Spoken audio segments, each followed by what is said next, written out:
Hello, bienvenue à bord de cette vidéo dans laquelle je vais répondre aux questions que vous m'avez posées sur Twitter, sur Instagram et même sur YouTube, puisqu'il y a une semaine, je vous ai proposé de me poser toutes les questions qui vous passaient par la tête. Avant de commencer, faites-vous un petit thé, un petit café. Moi, j'ai un thé de Noël dans ce magnifique mug. Alors, c'est la Fender Telecaster de Joe Strummer, le chanteur de The Clash. Si vous voulez en savoir plus, je vous invite à regarder ma vidéo sur mon parcours musical où j'en parle en long, en large et en travers. Alors bienvenue, si vous ne me connaissez pas, je m'appelle Charlotte et sur ma chaîne YouTube, j'aime parler de toutes mes différentes passions, notamment du transport ferroviaire dont j'aime vulgariser les caractéristiques historiques et techniques, mais il y a aussi plein d'autres choses que j'adore, des sujets sur lesquels je pourrais parler pendant des heures, et justement c'est une très bonne transition avec la première série de questions qui nous vient de Jean Euseb, qui nous demande, alors accrochez-vous, pourquoi en particulier la Russie, pourquoi le métro et pas le tramway, pourquoi jungle et surtout pourquoi pas plus de chats. Et on commence donc avec la question pourquoi la Russie, parce que oui, entre toutes mes passions, je suis notamment extrêmement intéressée par la Russie et son histoire. Cette année, en 2020, je sais que c'est incroyable à dire, mais je suis partie en voyage à Saint-Pétersbourg. Et oui, effectivement, je suis passée entre les gouttes. En fait, en 2019, je me suis dit, l'année prochaine, je veux absolument aller en Russie pour la première fois à Saint-Pétersbourg au mois de février, pas en janvier, pas en mars, pas en avril. Voilà, je me suis dit février, c'est idéal parce qu'on est encore en plein hiver. Potentiellement, je pourrais avoir de la neige. Spoiler, j'en ai pas eu. Et donc voilà, je suis partie au mois de février et franchement, énorme pif parce qu'un mois plus tard, la France était confinée. Donc vraiment, je me suis faufilée pile poil au moment où c'était encore possible de s'en aller à 2000 km. Si ça vous intéresse, j'ai fait un vlog où je raconte tout mon voyage, tout ce que j'ai vu, tous les musées, etc. où je détaille justement un petit peu pourquoi j'adore la Russie, pourquoi c'est un pays qui me passionne. Donc tout ça sera dans la barre d'infos. Et donc pourquoi cet intérêt pour la Russie ? En fait, à la base, j'ai commencé par lire des romans russes.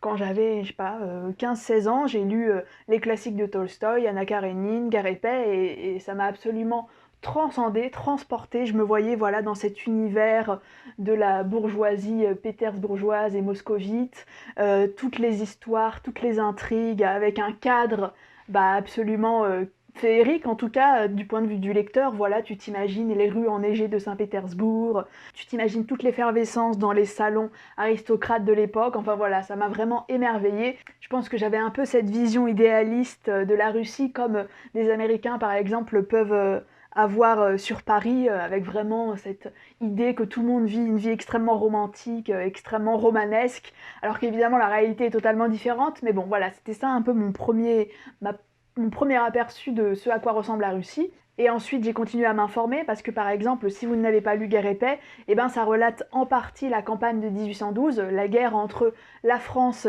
et la Russie. Et j'ai voulu savoir ce qu'il en était d'un point de vue historique, donc j'ai lu un livre qui raconte vraiment les combats tels qu'ils se sont produits et qui précise que la vision de Tolstoï était peut-être parfois un petit peu idéalisée, un petit peu romancée sur certains aspects, donc que ça ne correspondait pas tout à fait à la réalité. Mais voilà, du coup, je me suis intéressée aussi à l'histoire de la Russie, aussi bien la culture russe que l'histoire politique, que tout ce qui s'est passé, vraiment cette période très riche de fin du 19e siècle, début du 20e siècle, qui est vraiment fondamentale.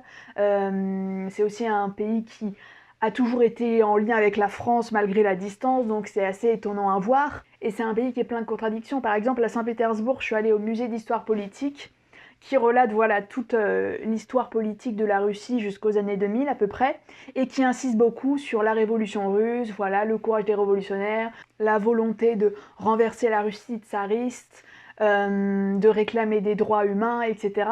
Et je trouve que c'est tellement en décalage avec la Russie d'aujourd'hui. Tu te dis, mais comment c'est possible qu'un pays qui à une époque fut aussi déterminé, aussi radical, qui n'hésitait pas à faire des attentats à la bombe contre les tsars, soit aujourd'hui complètement anesthésié. Enfin, c'est vraiment saisissant de voir ce contraste, de voir ces paradoxes. Et puis, en parallèle de ça, j'adore la culture russe, j'adore l'architecture des églises orthodoxes, je trouve ça absolument magnifique, toutes ces couleurs dans l'hiver un petit peu gris. Enfin, voilà, il y a tellement de choses que j'adore, je pourrais en parler pendant des heures. Voilà, maintenant vous comprenez un peu mieux la ligne éditoriale de cette chaîne. Parler pendant des heures de sujets très spécifiques. Mais voilà, c'est un pays qui m'attire énormément et j'espère très chaudement y retourner en 2021. On croise les doigts, je touche du bois, je fais tout ce que je peux pour que ça se produise. La deuxième question de Seb, c'est pourquoi Jungle? Alors en fait, Jungle, c'est un groupe anglais de musique d'un style indescriptible, parce que moi, aujourd'hui, je suis complètement larguée, je ne sais plus comment on décrit les styles musicaux. Mais voilà, c'est un groupe sur lequel j'insiste beaucoup, parce que je l'adore, et j'invite tout le monde à aller l'écouter. Et comment est-ce que je l'ai découvert? Bah en fait, je pense que c'est grâce aux recommandations YouTube. Je pense que je connaissais déjà une ou deux chansons parce que il me semble que dans un top de 2017, je dois déjà avoir The Hit enregistré. Mais un jour, voilà, je passais les clips comme ça sur YouTube et il y a Time de Jungle qui s'est mis à jouer. Et alors là, je suis tout simplement tombée de ma chaise. J'ai trouvé ça absolument génial, hyper entraînant, hyper dynamique. Le clip, vraiment génial.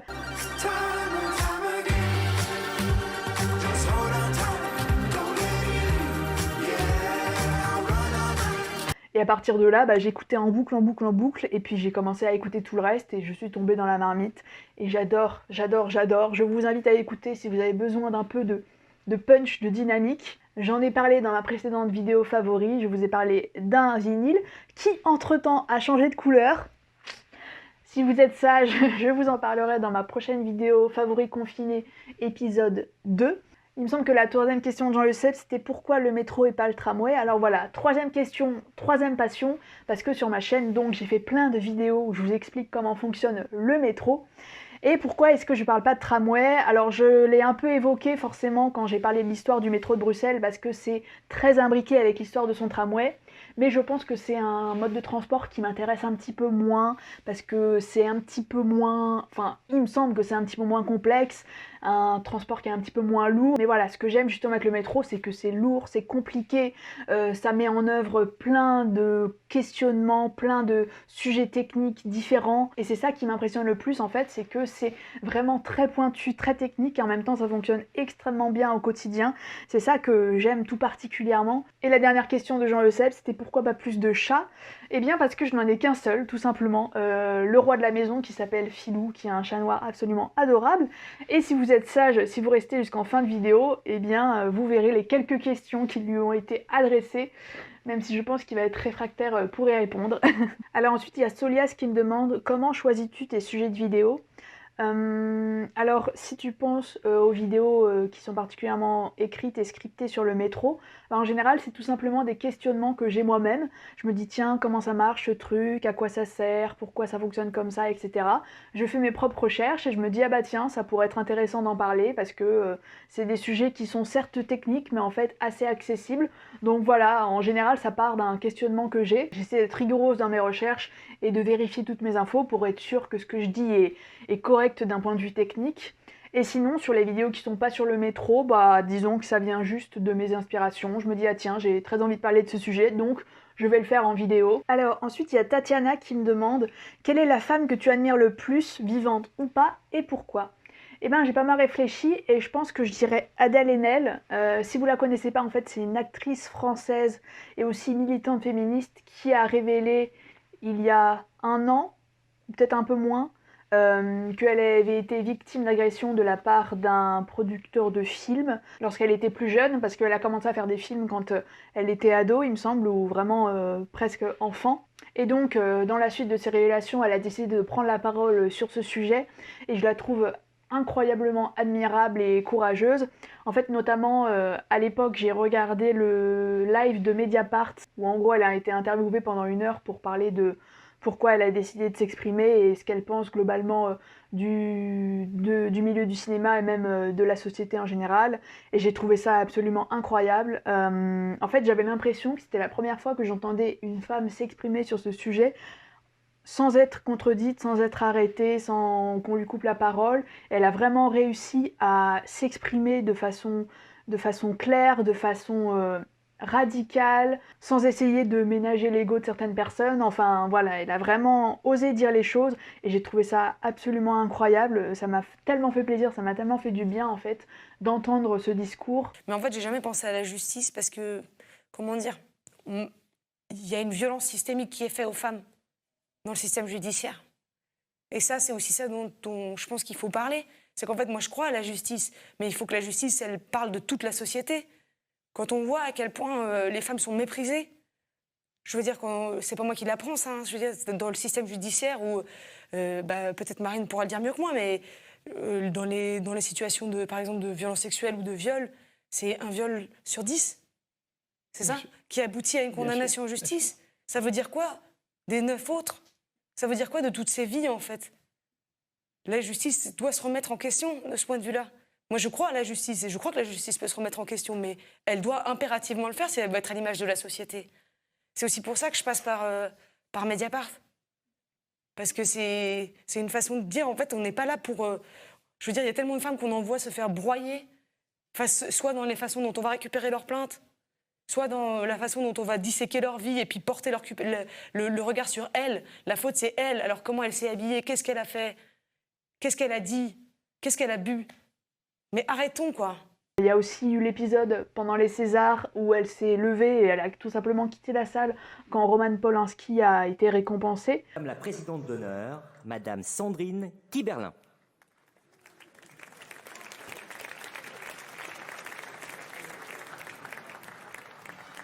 Vous voyez? Donc effectivement, on peut parler, il y a des cas emblématiques et la situation de Polanski est malheureusement un cas emblématique parce qu'elle est, si vous voulez, oui, il est représentant de la culture, on entend tout le temps parler de lui.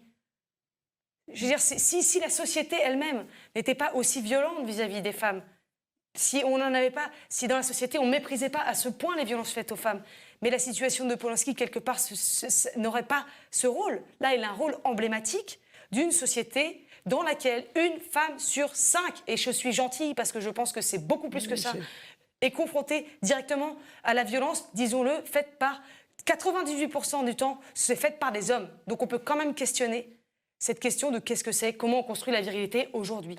Et je trouve ça incroyablement courageux de toutes ces prises de position parce qu'elle a fait ça en sachant très bien que si ça se trouve, elle serait totalement rayée des listes de casting, que ce serait la fin de sa carrière et malgré tout elle a décidé de prendre la parole sur ce sujet. Aujourd'hui on l'entend de plus en plus, elle participe aux manifestations contre les violences policières. Ça fait tellement plaisir, ça fait tellement du bien en fait d'entendre ces discours qui sont radicaux, qui sont sans concession, qui disent les choses. Et vraiment voilà, c'est une personne admirable, trop courageuse et elle fait trop du bien. Ensuite il y a ma copine Mélanie qui me demande sur quelle chanson tu t'ambiances en ce moment et quel est ton endroit préféré à Lyon. Alors concernant la musique, effectivement j'ai un coup de cœur en ce moment, je vous rassure c'est pas Jungle, je vous en ai déjà suffisamment parlé. En fait il s'agit d'une vidéo que j'avais en recommandation YouTube depuis un petit moment. C'est une session live du groupe Black Pumas avec la chanson Colors et c'est absolument génialissime. Si vous aimez le blues, si vous aimez la guitare, je pense que vous allez apprécier cette chanson qui est franchement trop bien, même tout simplement l'ambiance je trouve dans le studio est géniale.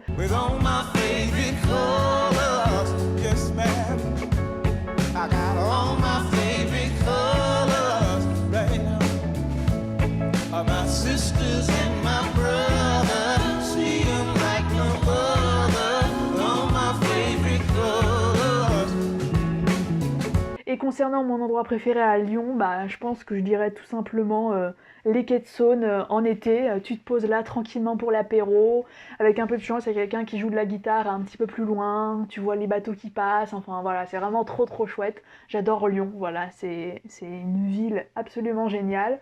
Sinon j'aime beaucoup aussi tout simplement me promener sur les pentes de la Croix-Rousse, faire les petites boutiques, prendre un petit café, enfin c'est trop chouette. J'espère y retourner un de ces jours parce que c'est vraiment une ville géniale que je vous conseille vraiment de visiter. Et justement en parlant de voyage, il y a Loco Suisse qui me demande dans quelle ville ou lieu penses-tu dénicher tes prochaines pépites et nous les partager en vlog. Alors concernant les voyages, je sais déjà à peu près où j'ai envie de partir une fois que ce sera à nouveau possible et dans de bonnes conditions, puisque j'aimerais bien aller découvrir Amsterdam et Rotterdam, en termes de voyage pas trop lointain, puisque j'adore la Belgique, donc je me dis que je vais probablement aussi apprécier les Pays-Bas. J'avais adoré Anvers, donc je pense que Rotterdam c'est un petit peu la même ambiance, et vraiment pas très loin d'ailleurs. Et ouais, j'aimerais bien faire ces deux villes en même temps, donc pourquoi pas un week-end un petit peu rallongé pour aller voir les deux. Je pense que ça peut être hyper chouette et bien évidemment ce sera l'objet d'un vlog. Sinon, à plus ou moins long terme, j'aimerais faire un tour d'Europe en train. En fait, à la base, je voulais le faire en 2020, mais voilà, toi-même tu connais, mais je n'abandonne pas du tout l'idée. En fait, ce que j'aimerais faire, c'est traverser l'Allemagne, aller en Autriche, en Pologne, en Tchéquie, pourquoi pas en Slovénie et en Suisse.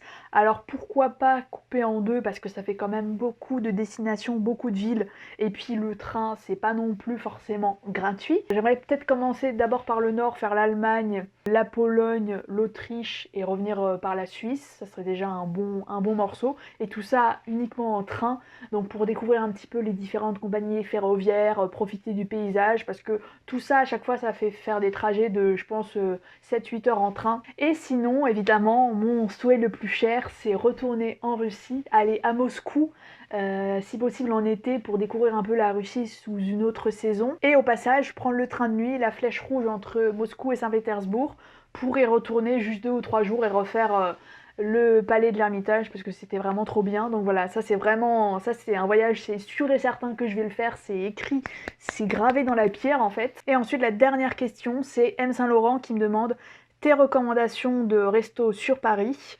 Alors étonnamment en fait j'en ai pas beaucoup parce que je trouve que c'est difficile de bien manger à Paris. Voilà, je l'ai dit, mais j'ai quand même quelques adresses qui sont des références incontournables. Il s'agit des ramen d'Ippudo, ça c'est toujours un régal. En plus il y a plusieurs adresses, il y a rue Grégoire de Tours dans le 6e, il y a République et il y a Châtelet je crois, Ippudo.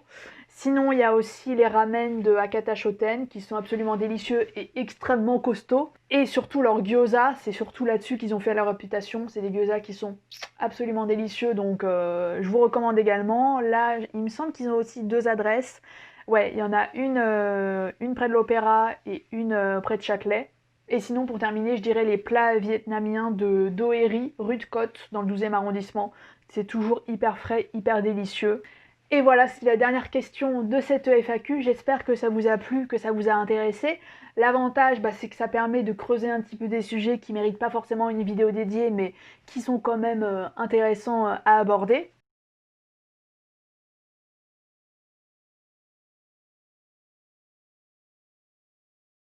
Encore une fois, je vous invite à vous abonner pour ne pas rater les prochains contenus. Moi, j'ai plus de batterie, donc je vous souhaite une excellente journée et je vous dis à très bientôt.